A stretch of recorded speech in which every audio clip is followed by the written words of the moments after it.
So, what else, Craig? Right. What have you been You playing? gonna turn it in for the PSP Go? I don't think so. Just because I don't think I'm gonna get enough for the for the regular Slim that I have, and $250. I mean, it's just crazy. That's for the price PSP of a Go. Wii. Yeah, like that's just I don't know how they're not gonna get away with that one. I don't think. Well, And I think GameStop is saying that if you turn in your old one, they'll give you 50% off. Really? Oh, Yeah. really? Yeah, Maybe so then you might want to check that out. That's what. Yeah. Well, then I would. Yeah. That's sick. And they did that Well, with still, the PSI. me and Matt like having a tangible item. Yeah, definitely. And yeah, I'm like, I'm not gonna say I'm like a huge collector, but I like to have like, the hard copy in my hand. But I just don't know how they're charging $250 for that. But I don't know. And then GameStop the same DSi with your DS Lite, you got like $80 or $70 off or whatever. Yeah. But, I don't know. I think it's pretty cool though. So what else have you been playing? Craig, are you excited for the Chronicles game for Wii coming out, Resident Evil? You know what? No, I'm not. Why? In fact, I know, because I'm usually a Resident Evil fan, but I know a lot of people would be shocked about this. Just because they're milking it, and they could have added it into the Umbrella Chronicles, and they didn't want to, because they know people would buy it separately. And all it is just a money gimmick, and really, it's not truly Resident Evil.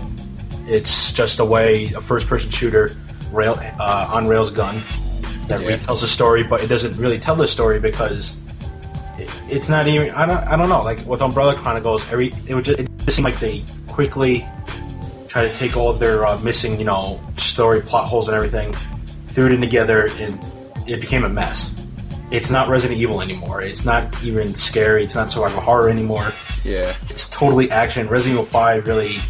I like Resident Evil 5. Like I said, the story was good, but no horror factor at all, and that's the whole point of Resident Evil. That was the whole genre. They coined the term survival horror, Yeah, they did. They created it. Yeah, that game just wasn't scary.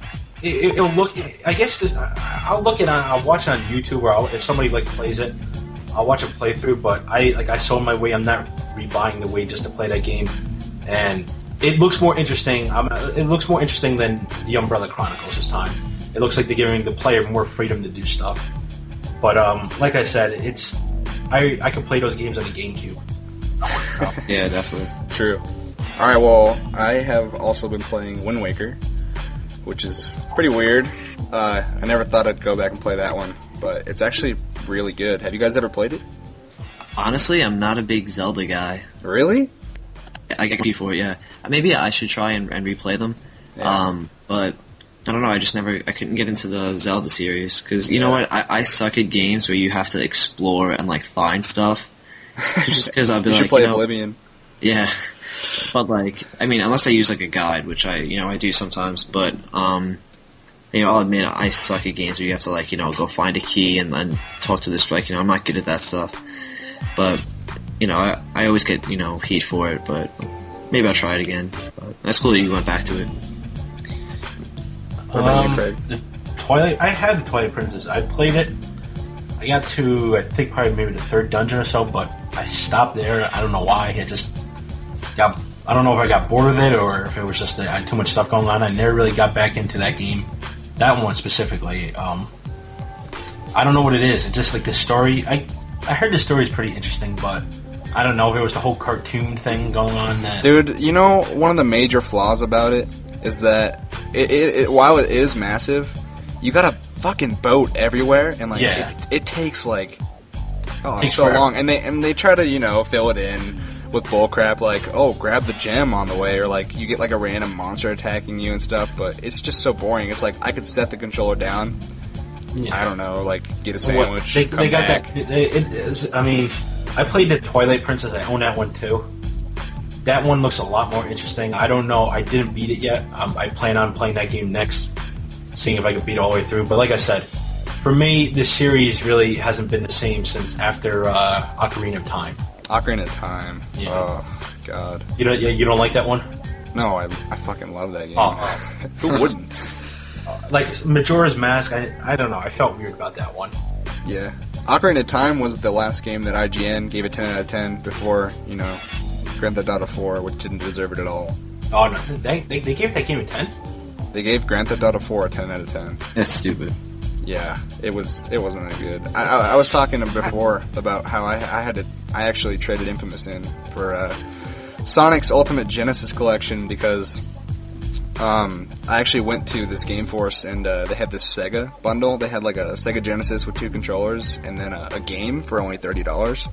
So like I went apeshit about it, and then I ended up taking it home and like the RF switch was jacked. So like I bring it back and like they had the Type 1 Sega Genesis with only the Type 2 RF switches, and they had the Type 2 with only like the Type 1 like power adapters or something like that.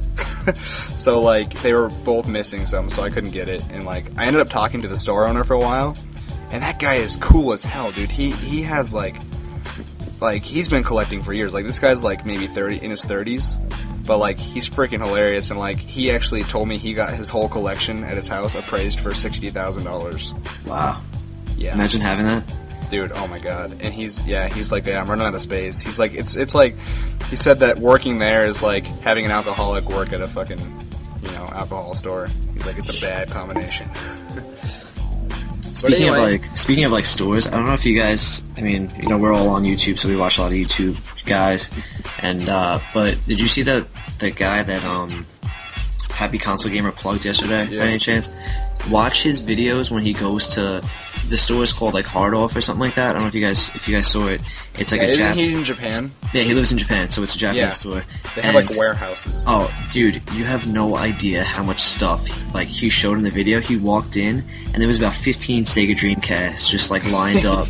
Yeah, and, they had like 30 freaking Xbox 360s lined up and shit. Yeah, and then he went into like the junk section and it was just like cartons and cartons and cartons of like SNES games and like NES, like the old carts, and then N64, and just like thrown everywhere with just like old random obscure systems. And it was just like as a gamer, like my mouth was like watering. Yeah, and I was just like paradise. Like he gets that when we get GameStop. Like it's just like it just sucks. I was a little off topic, but like it was just like it blew me away how much stuff was there that he had to choose from. And like he just went and like, oh, here's a PS1, I'll pick that up. Here's an Xbox, I'll pick that up. And it was just like, it was just crazy. Yeah. But and I GameStop's. Yeah, what'd you say, bro? They rip people off. Yeah, GameStop is like criminal. GameStop's the worst. I always say never like trade your stuff in. I called. I don't know if you guys ever seen that video I did where I called up about the 360, and they're like, they'll take the system for $90. Are you serious? Yeah. To trade in. Yeah, and the hard drive they'll take separate. It was like $20 or $30. I was like, you got to be kidding me. Dude, that's ridiculous. Wow. And I think the worst on the system. Yeah. I think the worst that I've ever encountered. I was just in a play and trade. I don't know if you guys have them by where you are. It's like the new. Yeah, I have a play and trade. It's like a fish shop and a play and trade in one. It's kind of fucking weird. That is weird. But like I was in there and somebody called up asking if they sold if they bought PlayStation 1 games or whatever. So the guy's like, yeah, if you have sports games you're not gonna get a lot, but if you have like Silent Hill, you could probably get like $6 or $7 for it. And I looked and they had a copy of it and they sold it for $45. Like that is bad. Like yeah. You can probably sell on eBay a copy of Silent Hill like one for like 30 plus. Yeah. Like, and they were just like $5 or $6. I was just like, you gotta be kidding me. Yeah. Like that was ridiculous. Yeah. But all right, Craig, what else you been playing, bro? Besides that, Castle Crashers. I was playing that. I want to try that. How is that? That game is really fun. It's like the old fighting games that you used to play in the arcade, but it's like the graphics are more like I think it was made by Newsgrounds, or they're behind it or something, that site, like with the art and everything towards it. But it's very fun actually. You play with people, you build up your characters, and the bad guys are tough, the bosses are hard, and it's like RPG meets like Teenage Mutant Ninja Turtles, the arcade game. That's sick. I played the demo on Xbox Live. I never actually bought it. That's sick though. Maybe I'll check it out. Would you recommend it or? Oh yeah, definitely. I plan on buying that. Sick. But